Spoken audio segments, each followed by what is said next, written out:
Naghintay sila sa disyerto ng Egypt at kalaunan ay dumating ang Speedwagon Foundation helicopter at sinabi ni Joseph na bibigyan sila nito ng backup na user ng the full card kaya inisip ni Polnareff na baka bobo din ang user pero tiniyak ni Avdol na matatalo siya nito kaya nagalit sa kanya ang French. Lumabas ang dalawang pilot at binuksan ang backseat ng helicopter pero walang tao kaya tinukso sila ni Polnareff at may nakita siyang laway saka nagbabala ang pilot na bad mood ito dahil sa biyahe. Nang bigla siyang inatake ni Iggy dahil ito ang stand user ng the full na mahilig mangagat ng buhok at umutot sa mukha kaya bagsak si Polnareff. Nagalit ang French ngunit pinalabas ng aso ang stand nito na hiniwa ni Silver Chariot pero binalutan ng buhangin ang sandata niya at pinagkakalmot ang mukha ng lalaki. Nang nilabas ang pagkain ay naamoy kagad nito pero kinuha ang isang balot ng favorite niyang coffee gum saka nagduda sila kung matutulungan ba sila ng aso. Dumating din ang bagong camera kaya nagpick muna sila para sa remembrance. Pero hinabol na naman ni Iggy ang French fighter. Bago umalis ay nalaman nilang mas lumala ang kalagayan ni Holly kaya dapat na silang magmadaling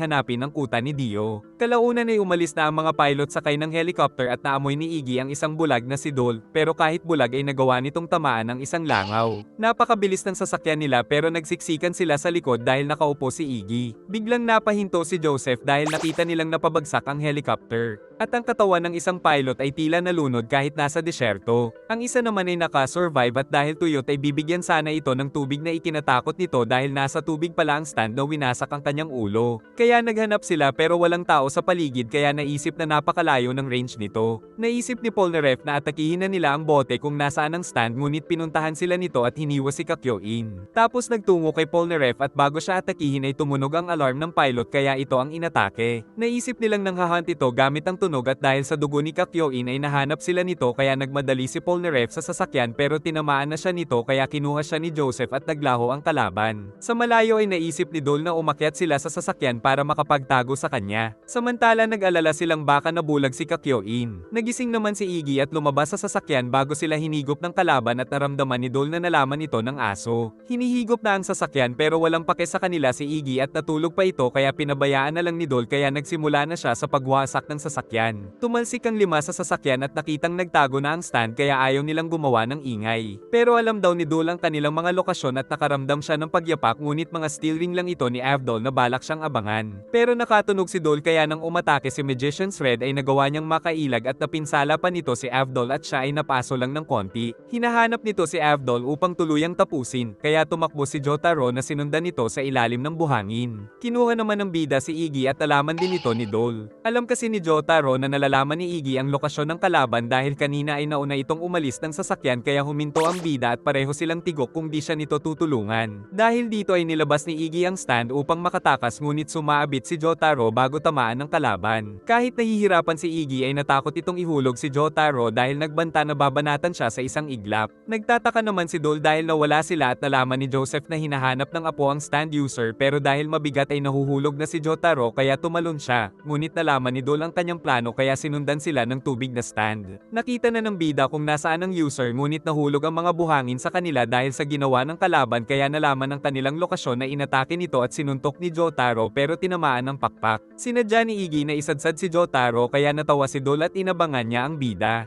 Ngunit kinuha ni Jotaro ang aso at ginawa itong bola ng baseball patungo sa kalaban kaya napilitang umatake si Iggy at tumalsik ang baston ni Dol. Dahil dito ay nasa likod na pala ang bida pero di siya inaatake dahil nakahanda ang kanyang stand sa anumang pagkilos. Kaya inihulog niya ang baston at takot na takot si Iggy at nagsabayan ng atake ang dalawa pero si Jotaro ang nanalo. Ngunit inatake ni Dol ang sarili upang magpakamatay dahil alam niyang babasahin ni Joseph ang kanyang utak upang malaman ang base ng master niyang si Dio. At ang kanyang dahilan ay si Dio lang kasi ang unang tumanggap sa kanya. Bago ito mamatay ay pinakilala na ang kanyang stand ay si Jeb na isa sa 9 Egyptian gods. Nagagalit si Iggy sa binata kaya naglabas siya ng coffee gum pero umalis pa rin ito. Pero kinuha lang pala nito ang kanyang sombrero ngunit pagsuot ay nilagyan pala ito ng coffee gum saka dumating ang mga kasama. Nagbabasa ng comic si Boingo nang lumapit ang isang lalaki upang manghiram nito. Pero nakita niyang tungkol sa kanya ang nangyayari sa comics kung paano siya mamamatay sa pagsabit sa poste. Ang mga sumunod na page ay wala pang nakadrawing kaya nais niya itong bilhin pero di pumayag ang kuya na si Oingo kaya tumakbo ang lalaki. Sasakay na sana sila sa bus pero nakita ang comics kaya di sila tumuloy.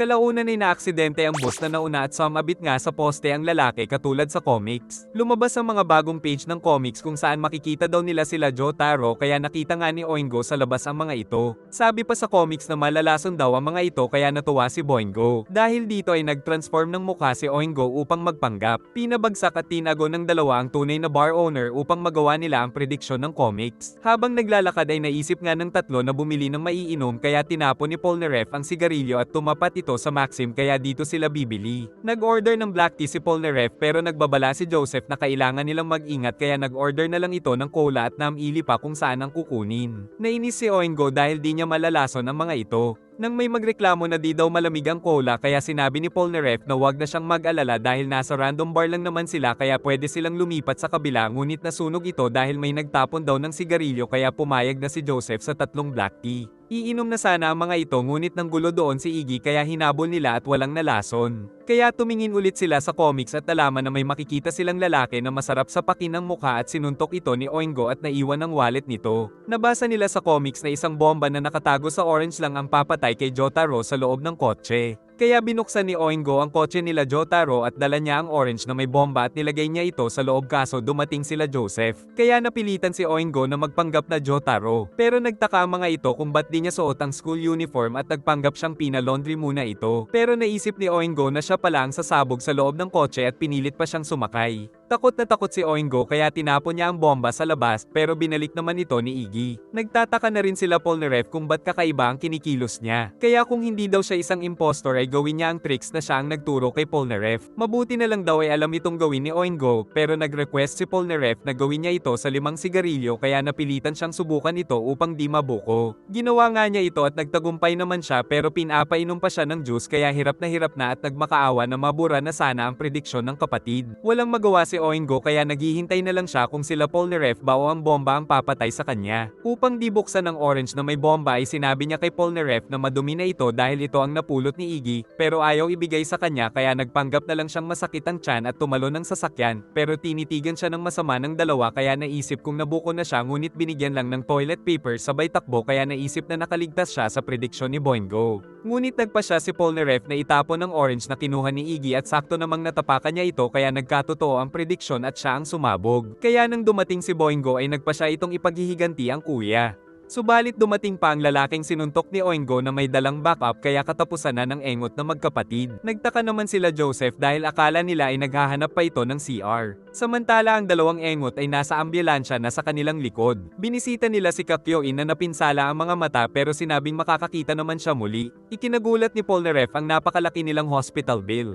Saka nakita nilang sikat si Iggy sa mga babae kaya nagpasikat din si Polnareff sa mga ito ngunit tinalon siya ni Iggy at inututan kaya pinagtawanan. Sa ngayon ay nakasakay sila sa isang bangka upang makatawid sa Nile River. Samantala naglalakbay ang 4 na lalaki at tampulan nila ng tukso ang mahinang si Shaka. Sa paglalakad ay nakakita siya ng katana pero kinuha ng mga kasama ngunit di nila ito mahugot kahit ano ang kanilang gawin. Tapos nahiwa sila ng lagayan nito pero nang si Shaka ay nahugot niya ito at tila may bumulong sa kanya. Aksidenteng napatay nito ang isang kasama at ang isa pa ay nahiwa ang ulo. Natakot si Shaka ngunit kinausap siya ng Anubis stand at sinimulan siyang kontrolin nito. Dahil dito ay hiniwa niya ang isang lalaki ngunit di niya nasaktan ng nakaharang na baka. Tapos inutusan siya ng stand na patayin ng mga Joestar. Napilitan silang mag-stopover pero nagugutom na daw si Polnareff kaya binigyan ng pagkain ni Iggy. Sinubukan din siyang maskam ng lalaki na nagbebenta daw ng tunay na papyrus pero pinunit lang ni Polnareff dahil di daw napupunit kaagad ang tunay na papyrus. Saka kinuha ni Iggy ang coffee gum niya kaya hinabol niya ito at naiwan ng scammer. Nag-aabang na pala si Shaka na sinapian ng Anubis stand. Agad na nalaman ni Polnareff na balak siyang patayin ito kaya nagpakilala si Anubis at pagkahugot pa lang ng katana ay 5 langaw agad ang napaslang. Inatake nito si Polnareff ngunit halatadong isa itong baguhan sa kilos nito pero di akalain ng French na tumagos ang atake nito sa poste. Sunod ay nasalag na ni Chariot ang mga atake nito at ayaw nitong umalis sa poste hanggang mapatalsik si Polnareff. Nagtago ito sa mga poste kaya di na alam ng French fighter ang gagawin at nagpas siyang umakyat.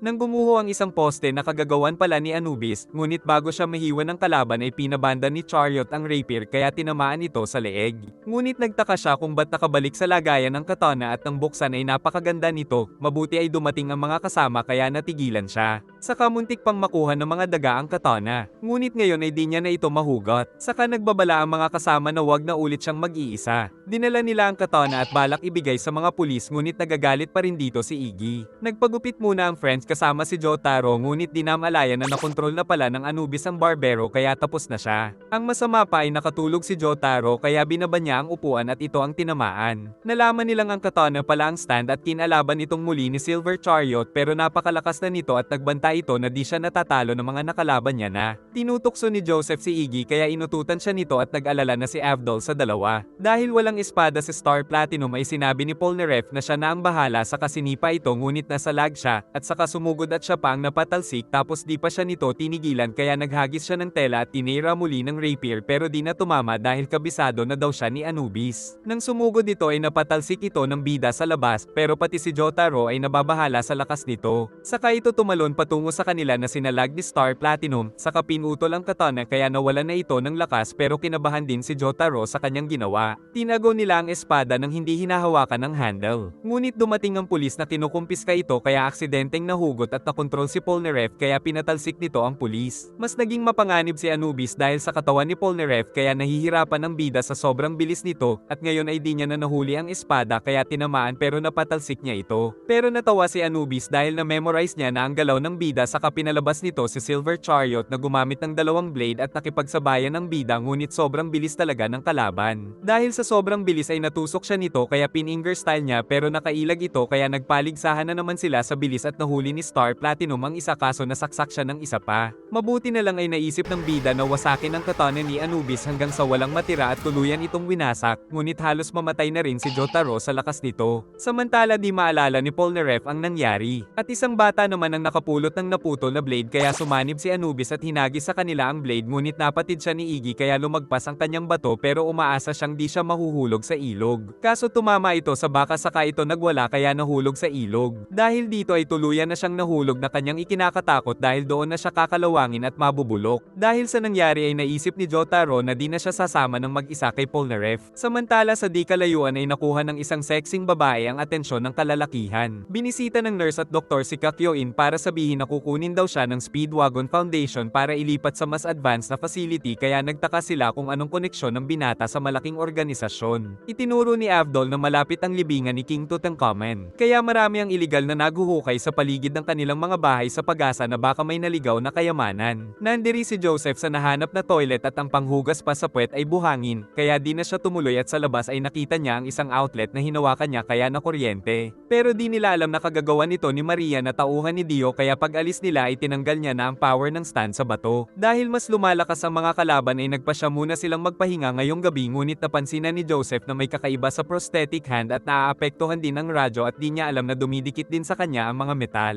Kaya nang mapadaan sila ay naaksidente pa ang carpenter at muntik na rin si Joseph ng martilyo. Kinabukasan ay tinanghali ng gising si Joseph at nakadikit pa rin ang mga tansan. Pati ang upuan na bakal ay dumidikit sa kanya pati na rin ang pinto. At sa hallway ay umangat ang palda na may bakal na butones kaya nasapok. Maging ang palda ng matanda ay umangat pero kinilig pa ito sa napatakbong Joseph ngunit na-attract niya rin ang mga utensils na muntik na siyang mapatay pero tinamaan ng kutsilyo at tinidor. Naalala niya ang nahawakan sa bato at dumikit din ang prosthetic arm sa escalator tapos bigla siyang itinali ng kalaban upang magkaroon ng masakit na kamatayan. Hinanap niya ang stop button pero di makita kaya hihigupin na siya. Mabuti ay dumating si Avdol at pinindot ito pero akala ni Joseph ay di pa ito humihinto kaya nagpanggap siyang nag-i-inspect ng escalator. Dumikit din sa kanya ang ashtray at hinabol nila ang babae ngunit natumba ang bakal na estatwa. Nagtungo si Maria sa CR pero nagpasya pa rin si Joseph na pumasok. Samantala nagtataka na ang dalawa kung ba't ang tagal nila. Sinilip nila ang mga pinto kung alin dito ang babaeng hinahanap ngunit nang dumaan si Joseph ay nabuksan ang mga pinto dahil sa magnet niya. At nang lumabas ang napili nila ay ito pala ang mamasang na type si Joseph saka sila tinawag ng mga manyak kaya dumaan sa bintana. Nagpatuloy sila sa paghabol kay Maria nang malaman na na-electrocute rin pala si Avdol nang patayin niya ang elevator. Kaya pareho na silang may magnet at nagdikit ang katawan kaya pinagtawan tinatawanan sila ng babae. Nahihirapan silang kumilos dahil magkadikit. Nagtaka ang mga bata dahil para silang sumasayaw kaya nahihiya na sila at pinaalis ni Joseph ang mga ito. Naisip nilang kailangang magtalikuran para mag-repel ang magnet sa isa't isa. Pero nagmukha naman silang gumagawa ng himala kaya pinanood sila ng mga bata dahil parang inangat-ngat ni Avdol ang talong ni Joseph. Kalaunan ay tumalsik sila pero nagdikit din ulit na parang gumagawa ng exhibition in public. Tapos nakita pa sila ng matandang may gusto kay Joseph kaya pinagpapalo sila nito pero nagawa na rin nilang maghiwalay at gumulong sila hanggang sa baba kung saan naghihintay si Maria. Ngunit dumikit naman sila sa riles na isa pa sa bitag nito at muling nagdikit ang kanilang katawan tapos paparating pa ang tren kaya sinubukan ni Joseph na kumapit ngunit tuluyan na silang nadaanan nito. Natawa na lang si Maria ngunit nawasak pala ng dalawa ang riles upang di sila tamaan. Saka ginamit muli si Magician's Red para makabangon at sinakal ni Joseph si Maria. Kaso lumaki ang mga siopaw nito dahil naglabasan ng mga nilalaman nitong mga bakal na nagmistulang mga bala at pinrotektahan sila ni Magician's Red. Gumawa ng mapa si Joseph upang magplano ng kanilang strategy saka pinilit nilang maghiwalay. Ngunit sa pagtakbo ay dumidikit sa kanila ang iba't ibang mga bagay na may bakal pati ang pustiso ni Lolo. Di naman napansin ni Maria na napaggigitnaan na siya pero tumawa pa ito sa pinutol ang wire dahil magnetic ang mga power lines. Pinrotektahan nila ang mga sarili sa linya ng kuryente pero dinagdagan pa ni Maria kaya hirap na hirap sila tapos na-attract pa ni Avdol ang kotse at malapit ng makuryente si Joseph. Giit ni Maria na kung magkasing edad sila ay baka ginawa niya si Joseph. Nagmakaawa naman si Joseph pero mas type daw ni Maria si Dio. Pero nasa plano pala ni Joseph ang lahat dahil nang bumitaw sila ay nag-attract na naman sila ni Avdol at napisat sa gitna nila si Maria. Ilang minuto bago ito mangyari ay naging target din ng isa pang stand user sila Jotaro habang abala sila Joseph. Iniwan din sila ni Iggy. At nabangga ng isang bata ang stand user na nagsimulang maging nagger sa kasinapok ang bata. Nagpakilala itong si Alessi na siyang tatapos daw kila Jotaro at Polnareff. Nagbalik sa hotel sila Jotaro pero wala doon sila Joseph. Samantala si Iggy ay nagnakaw ng pagkain sa lalaki at naghanap ito ng spot saka nag-food trip sa isang sulok. Nakita niyang nakikipaglaban sila Joseph at Avdol pero iniwan niya lang ang mga ito. Napansin ni Polnareff na sinusundan sila ni Alessi kaya nagpanggap na tanga ang stand user pero nang inatake ay ginamit nito ang stand pero nataman ang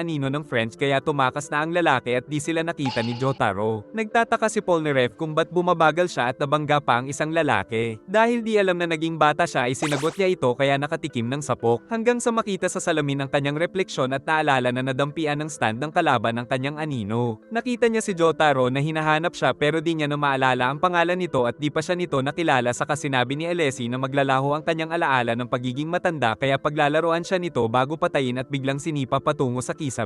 Saka pinagbabaril siya pero nagamit niya si Silver Chariot na naging bata rin. Dahil dito ay sinibak na lang siya ni Alessi pero umatake rin ang bata at natusok ang leeg nito kaya nakatakas siya at nakita siya ng isang babae na tinulungan siya kaya nagtago ang kalaban dahil natatakot ito sa mga matatanda. Balak siyang paliguan ng dalaga upang malinis ang katawan. Pero nakita niya ang pototoy na napakaliit dahil isa na lang siyang bata. Ngunit naging pinakamasayang bata siya sa buong mundo nang dumampi sa mga siopaw nito. Kaso dumating ang stand ni Alessi at dahil nakapikit ay dinamalaya ni Polnareff na ito na pala ang nagsasaban sa kanya. Kaya tinaga siya ng kalaban. Nasalag niya naman ang atake ni Alessi ngunit napakalakas nito para sa kanya. Kaya sinakal siya nito at nilunod sa bathtub. Wala siyang magawa dahil di makatakas si Silver Chariot. Ngunit natayo siya na di inaasahan ni Alessi tapos tumalsik pa ito sa mukha ng direng-direng kalaban. Hinahanap niya ang babae ngunit nalaman na naging isa pala itong fetus kaya maaari itong mamatay anumang sandali. Iniligtas niya ito sa atake ng Shadow pero tinamaan siya kaya naging mas maliit pa siya. Wala nang nagawa si Polnareff kundi ang tumakbo dahil walang laban ng isang bata sa isang matandang stand user ngunit sa kanyang pagtakbo ay tinamaan na naman ng Shadow. Kaya mas lalong naging bata pa siya na nagtago sa isang silid at takot na takot. Hindi siya magkasya sa bintana at napakatigas din ng bakal para kay Silver Chariot kaya tuwang-tuwa si Alessi na pinakita ang manyak na mukha. Ngunit naglaho ang bata kaya naghanap si Alessi pero alam nito kung saan lang siya pwedeng magtago kaya isa-isa niyang tinaga ang mga bagay na pwedeng pagtaguan. Pero di niya mahanap si Polnareff na nagtago pala sa aquarium na biglang tinusok ang lalaki dahil gumamit pala siya ng salamin para makapagtago katulad ng nakalaban nila sa disyerto. Pinaghihiwa ni Polnareff ang mukha nito kaya napatakbo si Alessi hanggang sa mahulog ito sa bintana. Tapos nandoon pa si Jotaro na naghihinala na kung isa siyang stand user kaya nagpanggap siyang pinalayas ng kanyang amo. Sumilip si Polnareff pero di niya na matandaan ang pangalan ng bida. Sinamantala ni Alessi ang pagkakataon na tamaan ng shadow si Jotaro. Dahil dito ay naging isang teenager ang binata, ngunit kahit isang teenager ay pinataob lang nito si Alessi, saka pinagsusuntok ang mukha at pinatalsik ang pangit. Nang mawalan siya ng malay ay nagbalik sa dati sila Jotaro at Polnareff kaya sabay nilang pinagpupulbos ang mukha ng tumalsik na Alessi. Dahil dito ay nagbalik na rin sa normal ang babae. At ang nakita na lang nito ay ang hikaw ni Polnareff at ang mga bakas ng paglalaban sa silid. Lumabas ito at nagtanong sa kanila pero itinanggi ni Polnareff na magkakilala sila nito. Ngunit nakita ng dalaga ang hikaw niya pero umalis na ang dalawa. Saka nagbalik na sila sa nagagalit na Joseph kung saan sila nagpunta. Habang nasa resto ay ginamit ni Joseph ang stand kaya nawasak niya ang camera at nagtaka ang waiter. At sa wakas ay nakita na rin nila ang pinagtataguan ni Dio. Kinailangan nilang sumakay ng tren at isang taxi upang makarating sa capital ng Egypt na Cairo. Pinakita nila sa lahat ng tao sa resto ang pick ng hinahanap na lugar. Dahil kailangan na nilang matalo si Dio bago pa tuluyang mamatay si Holly. Ayaw magsalita ng waiter kaya pinag-order muna sila nito pero di rin pala alam ng gunggong kaya ininom na lang nila ang iced tea bago nila ito masapok. Aalis na sana sila pero may isang lalaki na alam daw ito. Pero ayaw nitong sabihin ng libre kaya handang magbayad ng malaki si Joseph. Ngunit ayaw tanggapin ng lalaki dahil ang nais niya ay talunin muna siya sa pastahan. Hinagis niya ang dalawang karne at hulaan daw nila kung ano ang unang kukunin ng pusa. Nainis si Polnareff kaya sinabi niyang ang nasa kanan ang unang kukunin ng pusa. Ngunit ang karne na nasa kaliwa ang unang kinuha nito kaya natalo si Polnareff. Di nila inaasahan na kukunin nito ang kaluluwa ng French fighter dahil isa pala itong stand user at ginawa nitong coin ang kaluluwa ng lalaki. Nagpakilala itong si Darby na isa pala sa tauhan ni Dio at alaga din pala nito ang pusa kaya nagalit si Avdol pero nagbabala itong mamamatay din si Polnareff kung papatayin siya ni Avdol. Saka pinakita ang kanyang koleksyon ng mga kaluluwa at kung nais daw nilang mabawi si Polnareff ay kailangan nila siyang matalo. Pumayag makipaglaro si Joseph at siya ang pumili ng laro at sila Jotaro at Avdol ang magbabantay kung may pandaraya itong gagawin. Magpapalitan sila sa paglalagay ng coin sa baso at kung kanino ang turn na matapan ng alak ay siya ang talo. Si Darby ang nauna at 5 kagad ang nilagay niya pero di ito natapon. Si Joseph ay sobrang ingat kaya tagumpay na nalagay ang coin at naisip na isang coin na lang ay matatapon na ito kaya panalo na siya. Kinabahan si Darby at lumipat ng posisyon at paghulog niya ng coin ay di pa rin ito natapon kaya gulat na gulat si Joseph dahil siguradong matatapon na ito pag naghulog pa siya ng isang coin. Nanginginig na si Joseph kaya di pa siya nakakahulog ay nakuha na ang kanyang kaluluwa dahil sa kanyang isip ay natalo na siya sa laban kaya ginawa na rin siya nitong isang coin na ikinagalit ni Avdol. Nagalit ang store owner pero natakot naman ito kay Jotaro. Saka nakitang may tsokolate sa ilalim ng baso na nilagay pala ni Darby pero nagtataka pa rin si Avdol kaya pinaliwanag ng bida na nang matunaw ito ay naging pantay ang baso kaya nakapaglagay pa ng isang coin si Darby. Nagtaka si Avdol kung paano nalaman ni Darby kung kailan ito matutunaw kaya sinabi ng bida na umalis ito sa upuan upang tamaan ng araw ang tsokolate at hinintay niyang matunaw bago siya naghulog ng coin. Kaya ngayon ay si Jotaro naman ang lalaban. Pina-shuffle ng bida ang card pero alam pa rin niya ang pagkakasunod ng mga ito upang ipakita na meron siyang bitaw. Gumamit sila ng di pa nabubuksan na card samantala sinubukan ni Darby ang kakayahan sa libro at nalaman niya pa rin ang tamang pahina na nakadagdag ng kanyang kumpiyansa. Pagkatapos mag-shuffle ay nagsimula na ang game kung saan maingat na binabantayan ni Darby si Jotaro. Ibinigay ni Darby ang mga card ngunit binali ng bida ang daliri niya dahil nakitang ang pangalawang card ang nais ibigay kay Jotaro imbis na ang nasa itaas upang makakuha siya ng mataas na score. Dahil dito ay nais ni Jotaro na ang bata ang utusan nilang mag-shuffle. Pinangako naman ni Darby na tatalunin niya ang walang hiyang Jotaro. Saka pinadami nito ang mga coin na naglalaman ng kaluluwa nila Joseph at Polnareff at kailangan mapalinunan ng bida ang lahat ng mga piraso nito. Gumawa din ito ng mga blankong chips para sa kaluluwa ni Jotaro. Nagsimula ang kanilang poker game kung saan nagbet sila ng tig-3 mga coin at nagpalit pa ng cards upang mapalakas ito. Ngunit nang ipakita nila ang mga cards ay merong double queen at jack si Darby kaya siya ang panalo sa unang round kaya kinuha ang 3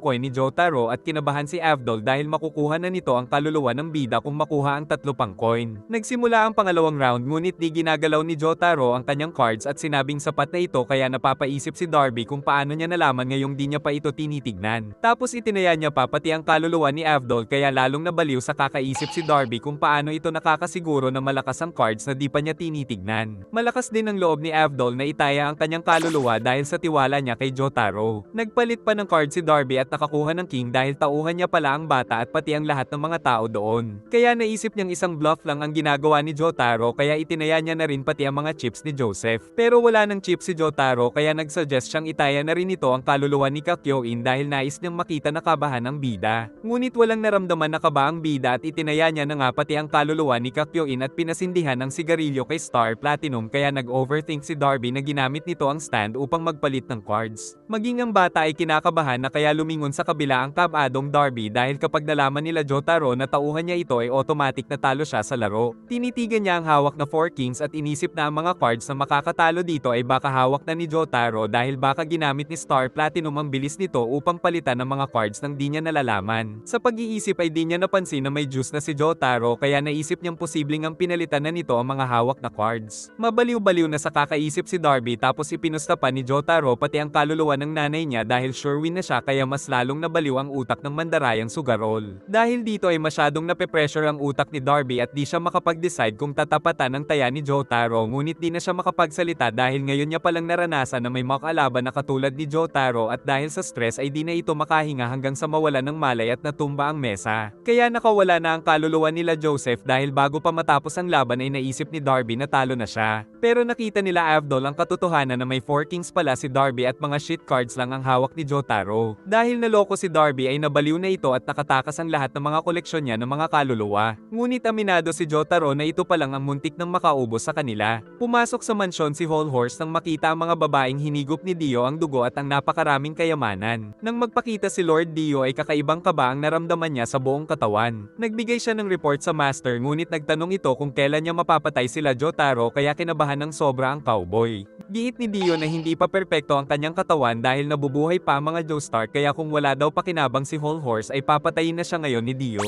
Habang nakatalikod si Dio ay kabadong nagpa siya si Whole Horse na barilin ito upang mapasa kanya ang mga kayamanan. Ngunit nasa likod niya na pala ito kaya napaluhod dahil napagtanto na di niya ito kayang patayin. Nanggaling sa eroplano si Whole Horse at sasakay na siya ng taxi ngunit may mga pakulkid na walang magawa. At dahil bad mood siya ay nilagyan niya ng bala sa ulo ang isa. Habang nasa taxi ay binuksan ng case na ang laman ay si Boingo dahil pinipilit niya itong tulungan siya sa plano para na rin maipaghiganti niya ang kuya na si Oingo. Tinignan nila ang comics at nagkampi nga ang dalawa pero natatakot pa rin si Boingo pero malaking tulong na rin sa cowboy ang kanyang stand na nagkaroon ng bagong mga drawing. Kung saan sinipad daw ni Whole Horse ang magandang babae at binigyan pa siya ng reward kaya nainis ang cowboy dahil parang niloloko siya nito. Dumaan nga ang magandang babae pero di daw ito sasaktan ni Whole Horse. Pero bigla nga siyang tumakbo at sinipa ang magandang babae upang patayin ang isang alakdan. Dahil dito ay nagpasalamat ang babae at binigyan nga siya ng reward nito kaya nalaman na totoo ang sinabi ng comics. Nagtatanong pa rin ang mga bida upang mahanap kung nasaan ang base ni Dio pero wala silang makuhang clue. Samantala nagmamasid si Whole Horse pero takot na takot si Boingo na lumaban sa mga Joestar. Tinignan nila ang comics at alaman nilang magtatagumpay daw si Whole Horse pag sinundot niya ang ilong ni Polnareff kaya di siya makapaniwala. Pero pinangako ni Boingo na totoo ang lahat ng hula ng comics niya. Dahil sa pag-iisip ay di niya namalaya na nasa likod na si Polnareff kaya wala na siyang nagawa nang inatake siya nito. Naisip niyang si Boingo na lang ang pag-asa niya pero kinabahan siya lalo dahil nakalabas pa ang daliri nito. Patungo na ang mga kasama ni Polnareff sa kanila kaya ginawa na lang ni Whole Horse ang sinabi ng comics na sundutin ang ilong nito dahil desperado na siya. Sinubukan pa nitong pumalag pero natutukan ng baril pero makikita na siya nila Joseph kaya nagtago siya sa likod ng pader habang nakatutok sa ulo ni Polnareff. Kinakabahan na si Whole Horse at nagtaka pa si Avdol kung ba't siya nasa sulok. Kaya sinubukan ni Polnareff na ituro ang likod gamit ang dila pero naisip ni Joseph na nababaliw na siya. Naisip ni Avdol na merong tao sa likod kaya babarilin na siya ni Whole Horse pero nabahing siya kaya nakaligtas saka napatalsik niya pa ang cowboy at naisip ni Whole Horse na palpak talaga ang comics ni Boingo. Pero dahil sa natapon na oil ay sumalpok ang isang truck kila Jotaro. Nakita nila sa comics na nagising kaagad si Jotaro kaya di sila pwedeng lumapit. Kaya nagtiwala na lang si Whole Horse kay Boingo at nakita nila sa comics na kailangan niyang barilin ng pipe sa eksaktong 12 noon. Nakita niya ang pipe na nakatutok kay Jotaro. At sinabi pa sa comics na tatama ang kanyang mga bala kay Jotaro pag sinunod niya ito. Pero nag-double check si Whole Horse dahil ayaw niyang matulad kay Oingo na napahamak sa comics. Giit ni Boingo na wala naman kakayahan mag-transform si Whole Horse kaya totoo ang kanyang prediction. Pagtingin sa oras ay 1 minuto na lang kaya pinipilit niyang pabuksan ng pipe sa mga plumber pero ayaw siyang pansinin ng mga ito dahil di rin nila nakikita ang kanyang baril na stand. Kaya napilitan silang magbayad para lang sundin ng mga plumber na buksan ng isang pipe. Pero dumating pa ang break time kaya nagalit si Whole Horse at binuksan na ng mga ito at agad niyang pinagbabaril ang pipe kaya bumanda-banda ang mga bala sa loob. At saktong nagtungo si Jotaro kay Polnareff kaya tatamaan siya ng mga bala ngunit nabahing si Polnareff kaya nakailag ang bida at sinisi niya si Boingo. Pero nagbalik ang mga bala mula sa itaas at tumama ito sa comics kaya siya ang tinamaan. Dahil dito ay na-ospital na rin si Whole Horse. Nagtataka din si Boingo kung ba't napakaswerte atake ni Jotaro. Kaya nagpa siya siyang ititigil na ang paghihiganti at sinipa ang box, ngunit tinamaan nito ang nananahimik na si Iggy, kaya nagalit ang aso at nginatngat siya nito. At ayon sa comics ay na-ospital din siya kasama ni Whole Horse. Napakainit na nga tapos di pa nila mahanap ang base ni Dio.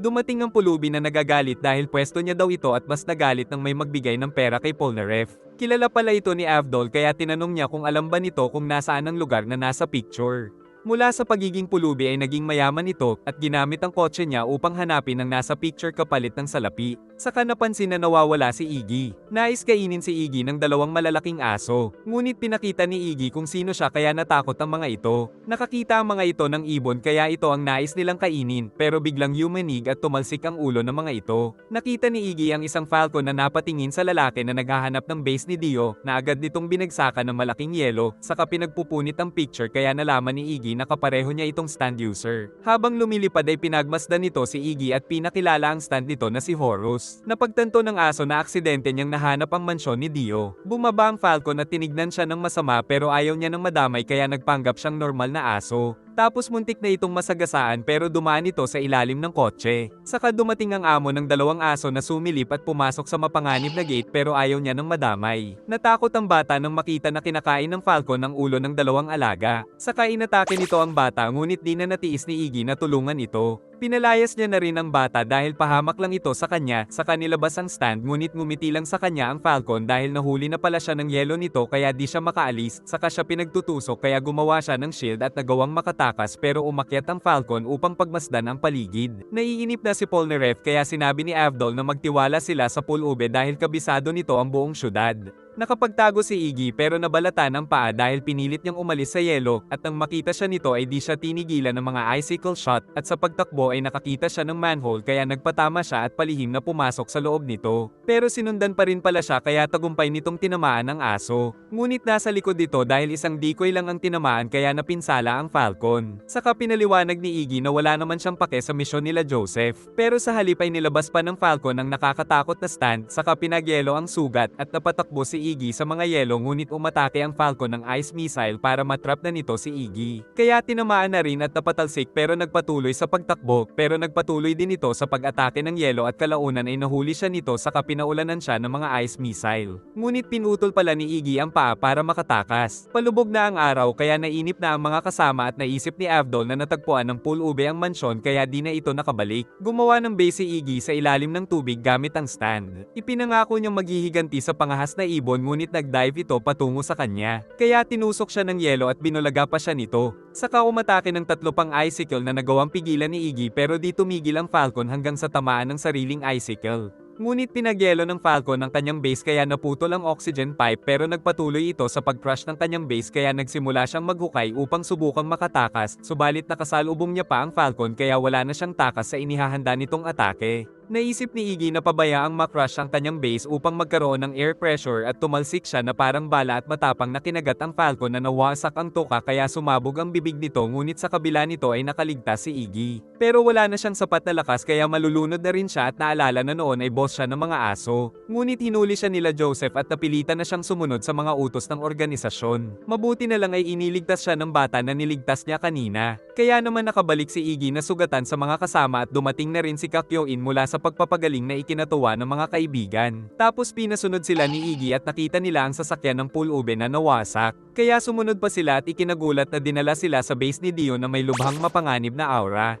Ngunit nakahanda naman ang lahat sa buwis buhay na misyon pero napansin ni Iggy na tila inaanyayahan pa silang pumasok. Nagbukas ang pinto kaya pumasok sila kahit mapanganib. Saka dumating ang lumulutang na lalaki na kanina pa daw sila hinihintay. Nagpakilala ang lalaki na si Terence Darby at wala daw siyang hard feelings kahit tinalo nila ang kuya niyang si Daniel Darby. Pinalabas nito ang stand na si Divine Atom na ikinabahala nila kaya umabante si Jotaro na sumuntok pero nakailag ito sa kanyang atake, tapos pinasok siya nito sa isang black hole kaya tinulungan ng mga kasama, subalit napakalakas ng puwersa kaya pati sila ay nakuha at naiwan sila Avdol. Napunta sila sa isang dimensyon kung saan nag-transform itong isla pero alam nilang nasa base sila ni T. Darby. Nagbanta ang tatlo na tila nalilimutan ni Darby na tatlo ang kalaban niya ngunit pinakita nito ang cabinet na may mga manika na nagsasalita dahil meron itong tunay na kaluluwa ng mga tao kaya naisip nilang masahol pa ito kay D. Darby dahil napakapangit ng trip nito. Nais na siyang patayin ng tatlo ngunit hawak pala nito ang braso ni Jotaro na pwede niyang wasakin anumang oras kung kikilos sila ng masama. Dahil dumikit na sa balat ni Jotaro ang kamay nito ay wala silang magagawa kundi ang sundin si T. Darby na makipagpustahan ng kaluluwa sa larong video game. Si Kakyoin ang unang lumaban dahil mas addict daw siya sa games. Ngunit inihanda na ng weird na lalaki ang manika niya kung sakaling matalo ang binata kaya sinuri ni Joseph ang device pero wala namang pandarayang nagaganap. Pumili na sila ng mga kotse at sa simula ng karera ay nanguna agad si T. Darby na hinaharangan ang binata. Kaya umikot-ikot si Kakyoin at binangga ito, kaya magkapantay na sila ngunit pagdating sa corner ay muntik nang mahulog si Kakyoin kaya nasabik ang villain na madagdagan ang koleksyon. Tumalo ng dalawang F1 at naggitgitan sila kung sinong mauuna sa makitid na tunnel pero nakakalamang sa power si T. Darby mabuti na lang ay nakaya ni Kakyoin na dumaan sa itaas. Napakadilim sa tunnel pero kabisado ng dalawa ang laser kaya sabay silang nakailag at paglabas ay nangunguna pa rin si T. Darby. Habang nasa ere sila ay pinaikot ni Kakyoin ang kotse niya at napatalsik niya ang kalaban sa racetrack kaya akala nila ay talo na si Darby. Pero sinadya pala nito na magpatama upang makatawid sa kabilang bahagi kaya sobrang laki na ng agwat nila dahil dito ay naisip ni Kakyoin na talo na siya kaya nakuha na ang kanyang kaluluwa at nilagay sa manika. Upang mabawi ang kaibigan ay nagpa siya ring maglaro si Jotaro at ang napili niya ay baseball. Pero nagbanta si T. Darby na mas malakas siya dito. Nagsimula ang game at pumili na sila ng mga team saka dinrawing ang mukha ng kanilang mga karakter. Sa umpisa ay di tinamaan ni Jotaro ang bola kaya nag-alala ang lolo. Pangalawa ay sobrang late ng palo niya kaya nagagalit na si Joseph. Nagpatuloy pa ang mga sablay na pagpalo ni Jotaro sa bola kaya nawalan na ng pag-asa ang lolo niya. Naisip ni T. Darby na napaka-weak ni Jotaro pero biglang sinabi ng bida na nakabisado niya na ang laro kaya tinamaan nito ang bola at sa wakas ay naka-home run. Nagtataka si T. Darby kung paano nito nakabisado agad ang game. Pero naisip ni Darby na tsamba lang ito ngunit nang magpatuloy ay palagi nang tinatamaan ni Jotaro ang bola. Kaya nagbanta si Joseph na kung sasabihin nito kung nasaan si Dio ay di na nila ito papatayin. Ngunit pinagmayabang pa nito na kailanman ay di siya natalo ng kuya sa laro kaya mamaya ay makakabawi daw siya kaya sinabi rin nito ang gagawin niyang paghagis na tinamaan pa rin ng bida kaso nakuha pa rin ng kalaban. Si Darby naman ang maglalaro ng offense kaya tinanong ni Joseph ang lolo pero siniguro nitong malinis ang console. Malayo ang bato ng bida pero tinamaan pa rin ito ni Darby na para bang nababasa ang kanyang isip kaya nagsimula na rin itong makascore. Pangalawa ay naka-home run na naman ang villain at pati na rin sa pangatlong palo. Panangharang ng bida ang sombrero dahil baka tinitignan nito ang refleksyon ng screen sa kanyang mata. Saka sinabi rin ng bida ang gagawin niyang paghagis kaya nag-alala si Joseph pero kumpiyansa ang apo. Ginamit ni Darby ang stand upang malaman kung mina-micro lang siya ng bida. Nalaman niyang totoo ang sinasabi nito pero nang bumato si Jotaro ay lumiko ang bola kaya di tinamaan at nanalo ang bida. Inulit ng bida ang kanyang strategy hanggang sa manalo na naman siya kaya pinaratangan siyang mandaraya pero nakita ni Darby na wala naman itong ginagawa. Nalaman din ng bida na ang mind reading technique ni Darby ay gumagana lang sa tanong na may yes or no. Muli pang naulit ang teknik ni Jotaro at lumiko na naman ang bola kaya napakalaki na ng kalamangan ng bida. Kinakabahan si Darby dahil di niya na mabasa ang isip ni Jotaro kaya nawalan siya ng lakas ng loob at nakatakas ang kaluluwa ni Kakyoin dahil naisip niyang talo na siya. Saka nakitang si Joseph pala talaga ang nagkokontrol ng game at hindi si Jotaro. Nagmakaawa na lang si Darby pero tinanong siya ng bida kung kaliwa o kanan ba ang ipapangsapok sa kanya. Saka nalaman niyang pupulbusin pala siya gamit ang dalawang kamao kaya tumalsik at nagkaroon ng butas ang lugar. Pinakita ang lalaking mahilig magpanty na si Vanilla Ice at nag-report itong malapit na sila Jotaro. Upang mapatunayan ang loyalty ni Vanilla Ice ay pinag-utos ni Dio na ibigay nito ang kanyang dugo na walang pag-atubiling ginawa ni Vanilla. Saka muli siyang binuhay ni Dio dahil napatunayan niya na ang kanyang sarili at inutusan siya na ubusin ang mga kalaban. Kaya pinalabas nito ang stand at kinain ng sarili nito. Saka dumaan sa pader. Gumawa ng rule si Avdol na ang sariling buhay lang ang isipin dahil mapanganib masyado sa loob at nagkasundo naman sila. Maingat silang pumasok dahil baka may mga trap sa pasilyo. Hanggang sa makita ang hagdan at gumawa ng ilaw si Avdol para sa buong paligid. Nang marinig nila ang kakaibang tunog kaya ginamit ni Iggy ang stand na the fool at nalaman na may tao sa loob ng poste. Saka nagbalik sa normal ang mansyon dahil natalo ni Iggy ang gumagawa ng ilusyon. Tapos napansin ni Avdol ang babala na nakasulat kaya pinatalsik ang mga kasama pero siya ang tinamaan ng kalaban. Kaya ang mga kamay na lang niya ang nakita ni Polnareff na di nito matanggap. Saka nagpakita ang stand ni Vanilla Ice. Nakinuha ang mga kamay ni Avdol at tuluyang kinain, at sa loob nito ay nakita ang stand user saka nagalit si Polnareff. Pinasugod nito ang Silver Chariot at dahil sa galit ay di niya tinigilan ng kalaban hanggang sa mapinsala niya na ang buong paligid. Ngunit di niya na alam kung saan ito nagtago.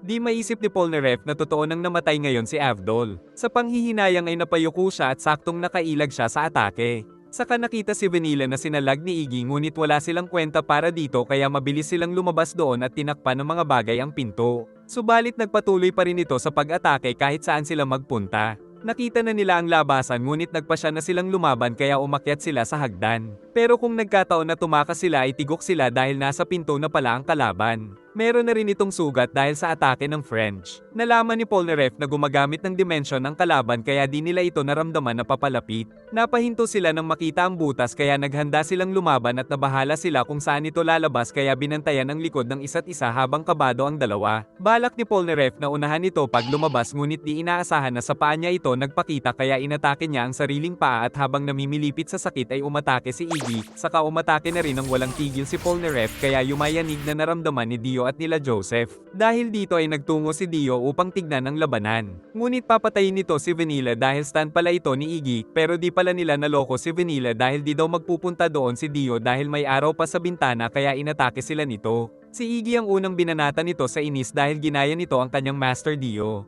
Tapos sinipa-sipa pa nito ang kawawang aso pero walang magawa si Polnareff na duguan ang paa. At nakatakas ito sa mga atake ni Silver Chariot saka naglaho kaya kinalat niya ang alikabok sa paligid upang makita ito. Kaya di rin inaasahan ni Vanilla na matutusok siya. Ngunit nasakal pa rin si Silver Chariot dahil sa kagustuhan nitong matupad ang utos ni Dio sa kanilagay ang kamay ni Polnareff sa black hole. Umatake pa rin ang French kaya nagsimula itong baliin ang kanyang braso kaya sinipa niya ito ngunit nakatakas na naman sa kanya, tinapyas nito ang kanyang paa, kaya nagsaboy siya ng buhangin ngunit nasira nito ang kanyang rapier, tapos napailag na lang siya sa mga one-hit KO na atake nito at kinuha niya si Iggy. Nagpaikot-ikot na ang kalaban papalapit sa kanila kaya sinubukan niyang maghukay pero wala ng oras kaya napilitang umilag. Alam ni Polnareff na walang darating na saklolo dahil abala din sila Joseph. Nagpahila siya sa stand pero mahina na rin ito kaya muntik na naman siya. Wala na siyang natitirang lakas kaya tinanggap na lang ang kamatayan subalit ginamit ni Iggy ang huling lakas pero pinapatakas niya na ang aso hanggang sa tuluyan siyang tamaan ng villain. Nakita nila Joseph ang butas na ginawa ni Vanilla kaya winasak ng bida ang pinto. Duguan na rin si Vanilla pero di daw siya titigil hanggat di niya nauubos ang mga kalaban ni Dio. Iniligtas pala ni Iggy si Polnareff ngunit tuluyan nang namatay ang aso upang mailigtas lang siya. Dahil dito ay nagawa niyang matusok si Vanilla at inikat ang ulo saka bumagsak. Nalungkot si Polnareff dahil palaging namamatay ang mga kasama dahil sa kanya. Ngunit bumangon ang villain pero pinagtutusok siya ni Chariot at pinatalsik saka muling sumugod pero napatalsik ulit. Saka binuksan ni Polnareff ang bintana dahil nalaman niyang ginawa itong vampire ni Dion nang di niya nalalaman kaya nasusunog ito sa araw. Saka itinulak pa ito ni Chariot kaya tuluyan na itong naging abo. Tapos nakita niya ang kaluluwa nila Avdol at Iggy na nagpapaalam sa kanya. Dahil dito ay nagpasya siyang magpatuloy na hanapin si Dio.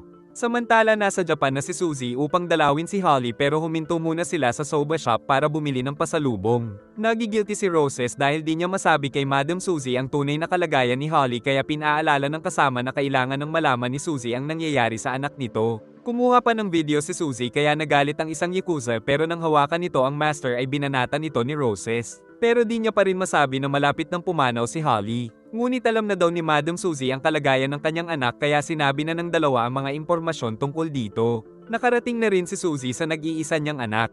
Saka sinabing magtiwala na lang sila kay Joseph dahil mula noon ay di pa siya nito binigo at napaiyak si Roses sa sinasapit ng pamilyang kanyang pinaglilingkuran. Samantala si Nimrod na inakala nilang patay na ay tatawa-tawa dahil nakaligtas pala. Dumating ng isang babae na nagmakaawang wag siyang sasaktan. Nagpanggap silang tutulungan ito saka sinapok dahil alam nilang kalaban. Nagtataka pa si Nimrod kaya sinabi nilang baliktad kasi ang kanyang kamay kaya nalaman nilang di siya tao. Tinanong ito ni Jotaro kung nasaan si Dio pero sumugod pa ito kaya pinatikim ng maraming kamao at pinatalsik. Sa wakas ay nahanap na rin ni Polnareff si Dio. Pero alam ni Dio na mapapatay niya ito agad kaya niyaya niya na lang itong maglingkod sa kanya. Sa kabila nito ay buo na ang loob ng French fighter pero kahit anong gawin ay di niya magawang makalapit sa kalaban dahil sa stand nitong The World. Ibinahagi ni Dio ang saloobin na ang totoong motibasyon ng mga tao sa kanilang mga aksyon ay ang pagkakaroon ng peace of mind. At sinabi na kung paglingkuran siya ni Polnareff ay siguradong makakamtan niya ito.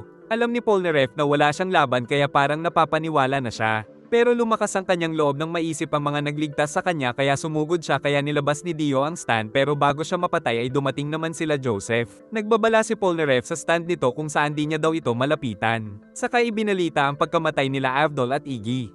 Ngunit palubog na ang araw kaya kailangan na nilang mapatay agad si Dio. Pinilit nila si Nimrod na dalhin sila sa higa ni Dio na kabaong. Pilit nilang pinabuksan ito kay Nimrod pero walang nakakaalam kung ba't biglang nasa loob na ang lalaki. Saka naramdaman nila ang sobrang mapanganib na papasugod kaya mabilis na tumalon si Joseph at kinuha ang mga kasama dahil alam nilang muntik na silang lahat na pumanaw saka kumapit sila sa pader. Subalit papalubog na ang araw kaya siguradong lagot sila kay Dio pero ayaw nang tumakbo ni Polnareff. Pinaliwanag ni Joseph na wala silang laban kung walang araw pero matigas ang ulo ng French kaya kikilos na daw ito ng mag-isa. Naisip ni Jotaro na lumaban sila habang hinahabol at si Polnareff ay lalaban habang nanghahabol para sa isang pincer attack. Tumanggi ang lalaki na ibenta ang pickup pero nang tapalan ng pera ay binigay ito agad pero pinagmamasdan na sila ni Dio pero sinusundan din ito ni Polnareff nang samahan siya ni Jotaro. Naglakad na parang model si Dio na napahanga sa kotse nang sitehin siya ng bodyguard ng isang buwaya pero binali lang ang kamay ng siga. At pagkasakay sa kotse ay pinaranes niya ng sakit ang buwayang senador at inutusan itong mag-drive pero akala nito na matatakot niya si Dio kaya inihagis siya sa unahan.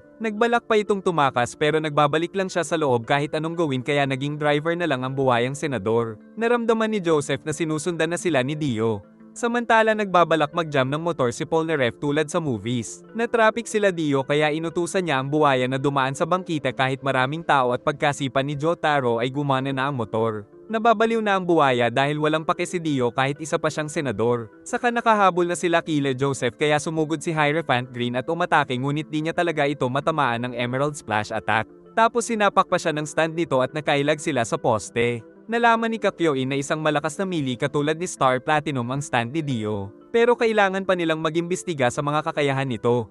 Ngunit binato na sa kanila ang politiko kaya nawala ng kontrol at sumabog ang kotse nila pero mabilis naman silang nakaakyat. Nag-ala Spider-Man sila sa mga gusali upang makatakbo sa halimaw na kalaban. Saka naghintay si Kakyoin dahil nakapaglatag na siya ng mga trap. Nakita na nila Jotaro ang sasakyan nila Joseph pero alam na ni Dio na balak siyang cornerin ng mga ito. Ngunit isa-isa niya nang nasasagi ang mga trap kaya patuloy siyang inaatake ng mga Emerald Splash dahil sa mga invisible trap na nasa paligid. Nakita niyang puno pala ng mga trap ni Kakyoin ang lugar. Dahil na-trap na si Dio ay umatake na ng napakaraming Emerald Splash si Kakyoin, subalit natuwa pa si Dio at ginamit ang kanyang stand at sa di malamang dahilan ay si Kakyoin pa ang tinamaan ng solid na atake nito. Nanatiling isang palaisipan kung paano nakatakas si Dio sa kanyang mitikulosong trap. Saka sinabi ni Dio na kung maiinom niya ang dugo ng mga Joestar ay tuluyan ng mapapasaka niya ang katawan ni Jonathan. Habang naghihingalo ay naintindihan na rin ni Kakyoin na may kakayahang magpahinto ng oras si Dio. Kaya sa pinakahuli niyang lakas ay inatake niya ang orasan upang magkaroon ng clue si Joseph sa nais niyang sabihin. Ngunit tuluyan na rin bumigay ang kanyang katawan na ikinalungkot ni Joseph. Kaya inatake niya si Dio at nilagyan ng hamon energy pero wala itong kwenta kaya napatakbo na lang siya sa kalaban. Iniisip niya kung ano ang nais sabihin ni Kakyoin sa pag-atake sa orasan at nakita na rin siya nila Jotaro. Saka naisip ni Joseph na baka may kakayahan itong magpatigil ng oras. Saka pinakita ang tunay na nangyari nung pinahinto nito ang oras at dahan-daang nagtungo kay Kakyoin saka nito binutis ang katawan ng binata pero di na siya nakalapit kay Joseph dahil sa time limit. Nagpatuloy pa rin sa pagtakbo si Joseph ngunit naglaho si Dio at napunta sa likod pero di tinuloy ang suntok dahil naramdaman nitong binalot niya ng Hermit Purple at matinding hamon energy ang katawan. Saka umatake si Joseph pero tinamaan lang siya ng mga bato ni Dio kaya tumalsik at kumapit siya upang di mapuruhan. Nagtaka ang mga tao kung anong ginagawa niya. Nandoon na rin si Jotaro kaya nagbabala ang lolo, ngunit dumating si Dio at pinatigil na nito ang oras saka pinagtripan pa ang mga tao na nandoon. Dahil di niya mahawakan si Joseph ay binato niya na lang ito ng kutsilyo na tumusok sa lalamunan. Kaya nagmakaawa si Joseph na tumakbo na si Jotaro dahil walang makakatalo sa stand na meron si Dio. Alam din ni Dio na nag-aabang lang si Polnareff. Samantala di nakinig si Jotaro sa lolo kaya lumapit pa siya. Pero nais daw munang subukan ni Dio ang lakas ng stand nito dahil may pagkakapareho sila kaya nakipagpisikalan muna siya kay Star Platinum gamit ang mabibilis na mga atake ng dalawa. Halos magkapantay ang kanilang mga bilis at lakas ngunit tinamaan si Star Platinum. Kaya pinatigil na ni Dio ang oras upang tapusin ang ating bida. Ngunit nang papatayin niya na ito ay gumalaw ang daliri kaya natakot siya at napaisip kung nakikita ba siya nito. Nagsimulang tumakbo si Jotaro na hinabol naman ng kalaban.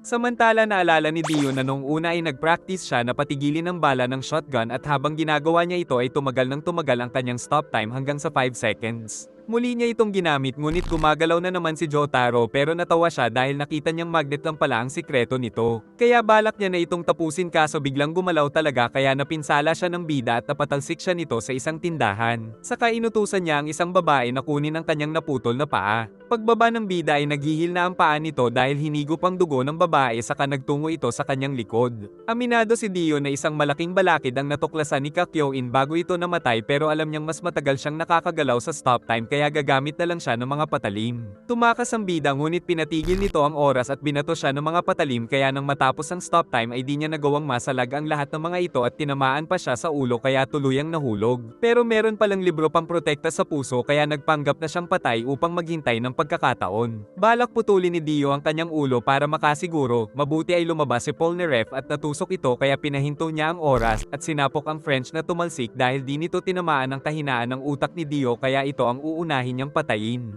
Ngunit napatras siya nang kumilos si Jotaro. Tinutukan din siya ng mga pulis kaya ginamit ni Dio ang isang pulis para barilin nito si Jotaro. Pinakinggan din niya ang puso ni Jotaro kaya pansamantala itong pinatigil gamit si Star Platinum kahit sobrang sakit. At nang inatake ay naiupi ng bida ang signboard at nasuntok ito kahit gumamit ng time stop kaya nabasag ang bungo at saka sumalpok. Na-damage ang utak nito kaya di siya makakilos. Kumuha naman ng gasolina si Jotaro at inilagay ito sa katawan ni Dio na balak niyang sunugin. Kaya nag-stop time si Dio at gumapang upang makakapit sa isang kotse upang makatakas. Subalit inihagis ng bida ang kutsilyo kaya nakabitaw siya. Magtatago pa ito sa manhole pero nag-aabang na pala dito ang bida. At bago pa makapag-stop time si Dio ay pinagsasapok na siya ng pinakamatitinding atake ng bida hanggang sa tumalsik pero ito pala ang plano ni Dio. Dahil tumalsik siya kung nasaan si Joseph kaya hinigop ang dugo nito at naging mas malakas pa. Siniguro ni Dio na wawakasan niya na ang bloodline ng mga Joestar. Samantala nakita ng bida ang kaluluwa ng lolo at nagpaalalang huwag siyang mawawala sa sarili upang makapag-isip ng tama. At bago maglaho ay sinabing naging masaya ito sa kanilang mapanganib na trip to Egypt. Ngunit nang inubos ni Dio ang dugo ni Joseph ay nakaramdam ng pagkapuot si Jotaro kaya napasugod.